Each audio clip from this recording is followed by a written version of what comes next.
오늘은 수능 전날입니다. 그런데도 불구하고 내일 시험이 있는데도 이렇게 수험생인 우리 학생이 나와서 같이 하나님을 찾고 먼저 예배를 드리는데 얼마나 감격스러운지요. 하나님이 먼저 기뻐하시고 은혜를 풍족히 내려주실 줄 믿습니다. 오늘 말씀은 시편 119편 73절에서 80절까지입니다. 특별히 10번째 히브리 글자인 요드라는 글자로 시작이 됩니다. 다 같이 한번 제목을 읽어볼까요? 창조주 하나님의 정의와 확실, 기쁨과 위로, 통명과 능력의 손. 아멘. 이런 하나님이 임재하게 되기를 강력히 기도드리면서 자녀와 부모님들에게도 각 가정에도 임하게 해달라기를 축원드립니다. 10번째 요드로 시작하는 글자, 사실 요드가 뭔지는 모르죠. 화면을 보시면은요, 이 앞에 이렇게 된 글자가 있습니다. 꺾어진 글자. 이게 바로 요드라는 글자입니다. 이렇게 하면 좀 뭐 같은가요? 손가락 모양처럼 보이시나요? 이게 바로 요드입니다. 손가락이 모두 10개죠. 그래서 이 요드는 10을 이야기합니다. 요드로 시작하는 글자들, 첫 번째 절 73절도 그렇고 두 번째 절 74절도 보면 이렇게 꺾음새 모양으로 시작되는 것을 알 수 있습니다. 우리가 늘 했던 것처럼 한번 볼까요? 제일 처음에 이 10번째 연을 시작하면서 제일 첫 절의 첫 단어가 바로 손입니다. 손으로 시작하면서 가장 강조를 하고 있고요. 73절의 두 번째 강조는 바로 주의 계명입니다. 74절의 첫 번째 강조점은 경외이고 두 번째 강조점은 바라는 소망입니다. 75절의 첫 번째 강조점은 안다라는 것과 두 번째 강조점은 괴롭게 하심입니다. 76절의 첫 번째 강조점은 보함나니라는 말과 두 번째 강조점은 바로 종에게라는 겁니다. 77절에서도 첫 번째 강조점은 임하사이고 두 번째 강조점은 즐거움입니다. 제가 이처럼 첫 번째, 두 번째 강조점만 요약해서 말씀을 드리는 이유도 이렇게 첫 번째와 두 번째 강조점들만 보더라도 다 시를 안 읽어도 무엇을 그렇게 중점적으로 이 시인이 이야기하는지를 알 수 있습니다. 정확히 이야기하면 시인의 입을 벌려서 하나님이 우리에게 이야기해 주시는 겁니다. 성령님이 대신 우리를 위해서 말없는 탄식으로 하나님께 기도드리면서 하나님께 힘주어 강조하고 있는 것들이 바로 이런 거라는 겁니다. 78절의 첫 번째 강조점은 수치, 두 번째 강조점은 법도입니다. 79절의 첫 번째 강조점은 돌아오게 하소서, 두 번째 강조점은 증거입니다. 그리고 마지막 80절에서 첫 번째 강조점은 내 마음으로, 두 번째 강조점은 수치입니다. 그런데 우리들이 이렇게 말씀을 읽다 보면은요, 제일 처음에 나왔던 단어, 뒤에 손, 이 10년의 시작이기도 하고 처음 글자를 배우는 갓난아이들, 어린아이들이 히브리 글자를 처음 부모로부터 배우면서 이 10번째 손가락에 꼽으면서 10번째인 요드를 할 때 대표적으로 가르쳐주는 단어가 바로 이 손입니다. 그러면 이 73절에서부터 80절까지 가장 중심이 되는 것이 뭘까요? 왜 이렇게 손으로 시작하고 있을까요? 손은 대표적으로 어떤 뜻이 있죠? 손은, 하나님의 손은 무엇을 나타냅니까? 주로 성경에서 보면 능력입니다. 무엇이 있죠? 다스림입니다. 또 손을 들면 심판들이 많이 하는 것들도 있죠. 경기를 하다가도 손을 호루라기를 불면서 손을 듭니다. 바로 심판입니다. 또 손이 하는 것이 있습니다. 우리가 부모님들이 우리 자녀들이 시험 끝나고 들어오면 어떻게 해줍니까? 안아주죠. 수고했어. 바로 돌봄입니다. 이런 뜻이 갖고 있는데 바로 이렇게 주님의 손이라는 대표적인 손이라는 단어를 통해서 하나님께서 우리들에게 이 73절에서 80절을 가지고 기도하는 우리들에게 성령님이 우리를 대신해서 하나님께 주님 이렇게 우리를 능력으로 입혀주세요. 다스려주세요. 돌봐주세요. 위로해주세요. 더 나아가서 가르쳐주세요. 까지도 이야기를 하고 있는 겁니다. 우리가 선생님들이 칠판을 가리키면서 뭐를 하죠? 지식을 전달해주고 지혜를 가르쳐주고 합니다. 그런 내용들이 많이 들어가 있습니다. 첫 번째 강조점을 보면서 벌써 73절을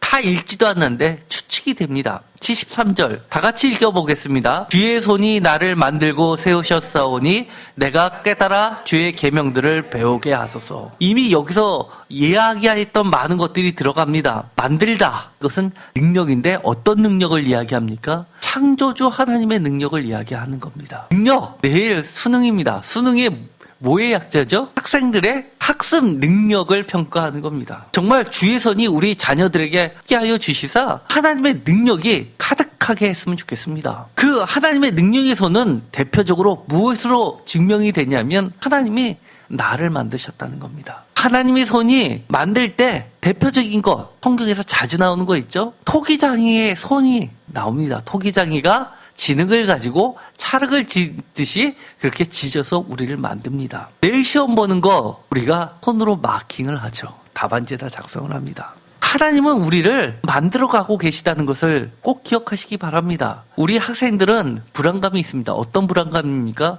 내가 이거 한번 잘못 다른데 실수라도 긋게 되면 내 인생이 망가질까 봐 걱정이 되는 겁니다. 그런데 하나님은 우리에게 이렇게 이야기해 주십니다. 실수했다고 너의 인생 망가지지 않아. 하나님, 내가 너를 만들었고 또 73절에 보면 너를 세웠다라고 이야기를 해줍니다. 그렇기 때문에 너무 걱정하지 마십시오. 편안하게 시험 보십시오. 나를 만드시고 지금까지 세워주셨고 또 앞으로도 세워주실 하나님께서 알아서 보이지 않는 손이 우리를 움직여주고 계시기 때문입니다.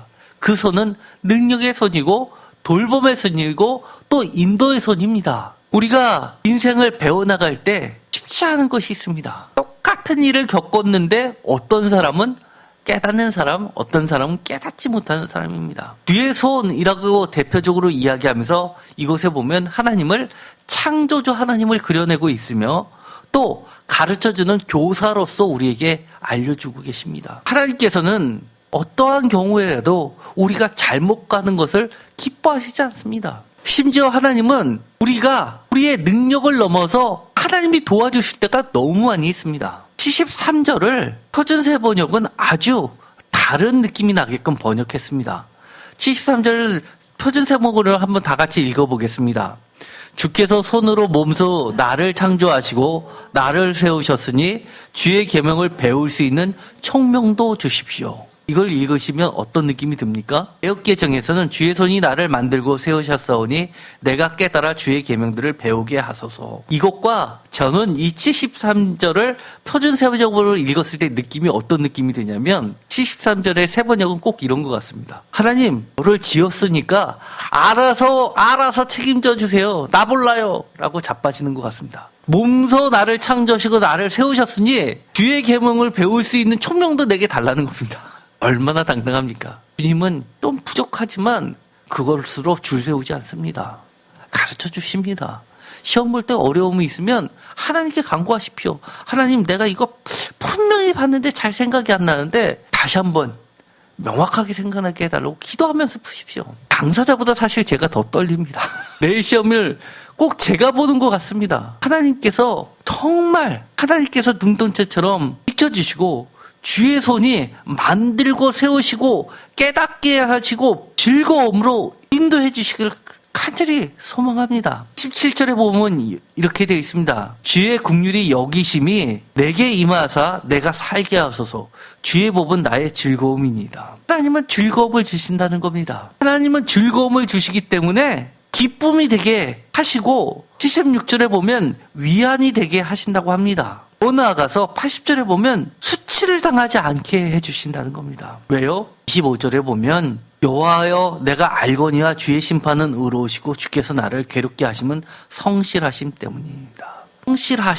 성실하심이라는 이 단어는 사실은 언어로 하면 에메드입니다. 이응, 미음, 니은. 제가 여러 차례 이야기했죠. 아멘 할 때, 진실할 때 나오는 단어입니다. 그런데 진실로 번역하지 않고 여기서는 뭘로 번역하냐면 성실로 번역했습니다. 사실은 이것의 보다 근본적인 뜻은 뭐냐면 확실로도 해석할 수 있는 단어입니다. 우리가 시험을 풀다 보면 이건가 저건가 까리까리할 때가 있습니다. 하나님은 확실하신 분입니다. 주저주저하지 않습니다. 하나님을 믿으십시오. 하나님께서 확실하게 해주십니다. 우리의 잘잘못에 의해서 적당히 우리가 넘어지는 것에 의해서 하나님의 커다란 계획이 전혀 틀려지지 않는다는 겁니다. 그것을 믿으시고 소망을 가지시기 바랍니다. 하나님은 결코 수치를 당하게 하지 않으십니다. 어떤 자에게요? 하나님을 경외하는 자, 하나님의 말씀을 사랑하는 자들에게. 비록 내가 중간중간 외로움을 당한다 하더라도 하나님의 성실하심 때문이라고 우리가 알고 있기 때문입니다. 74절에 새 번역은 이렇게 번역합니다. 내가 주의 말씀에 희망을 걸고 살아가기에 주님을 경외하는 사람들이 나를 보면 기뻐할 것입니다. 우리가 어디다 지금까지 희망을 걸고 살아왔습니까? 주님의 말씀에 희망을 걸고 살아왔지 않습니까?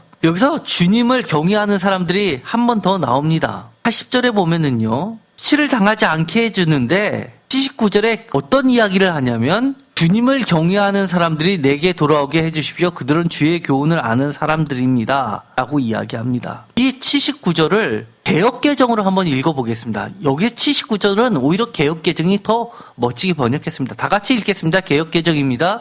주를 경외하는 자들이 내게 돌아오게 하소서. 그리하시면 그들이 주의 증거들을 알리이다. 우리는 분명 이렇죠. 주님을 경외하는 자들입니다. 그런데 이 주를 경외하는 자들이 어떻다는 겁니까? 그의 증거라는 겁니다. 다른 말로 이야기하면 지금 오늘 이 예배에 참석하신 분, 말씀이 너무나 좋아서 오신 분들 아닙니까? 그런 분들은 하나님 앞에 하나님의 증거자들이라는 겁니다. 여러분의 인생들이 한 명 한 명이 하나님 앞에서는 하나님의 어떻게 우리 인생에서 역사하시고 우리의 삶을 앞으로 이끌어 가실 것인지에 대한 증거품들이라는 겁니다. 그렇기 때문에 현재 내가 내 자신을 돌아볼 때 조금 미흡하고 조금 부끄러운 것 같지만 하나님 보시기에 더 나아가서 하나님을 사랑하는 주를 경외하는 자들의 눈에 분명하게 증거들로 사용해 주실 거라는 겁니다. 그렇기 때문에 오늘 이 자리에 참석하신 모든 분들에게 성령님은 이렇게 간구하십니다. 76절입니다. 76절을 이번에는 공동 번역으로 읽어보겠습니다. 다 같이 읽겠습니다. 일찍이 당신의 종에게 약속하신 대로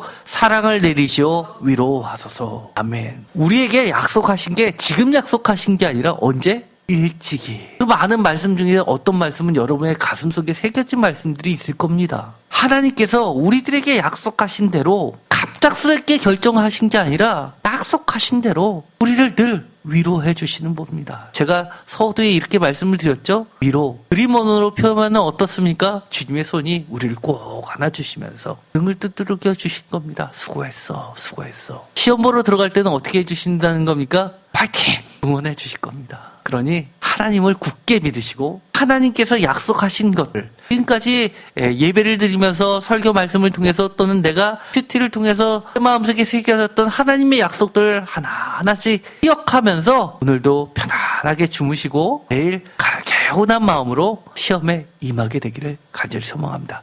기도하고 마치겠습니다. 하나님 감사합니다. 하나님 때문에 우리가 삽니다. 오늘도 주님의 손이 우리를 인도하여 주실 줄 믿습니다. 내일 시험이 있습니다. 우리의 자녀에게 주님의 손이 함께하여 주시사 응원하여 주시옵시고 또 확실하게 해 주옵소서. 가르쳐 주옵소서. 돌봐 주시옵소서. 지혜 주시옵소서. 우리를 하나님의 증거물로 굳게 세워 주시옵소서. 지금까지 만들어 주시고 세워 주셨사오니 우리의 나머지 인생도 주님께서 알아서 책임져 주시고 성령도 허락하여 주옵소서. 하나님 분명히 우리에게 은혜를 내려주실 줄 믿습니다. 주님을 경외하는 모든 사람들이 우리의 삶들을 통해서 우리 자녀들의 삶을 통해서 하나님의 증거를 찬양 드릴 수 있게 하여 주옵소서.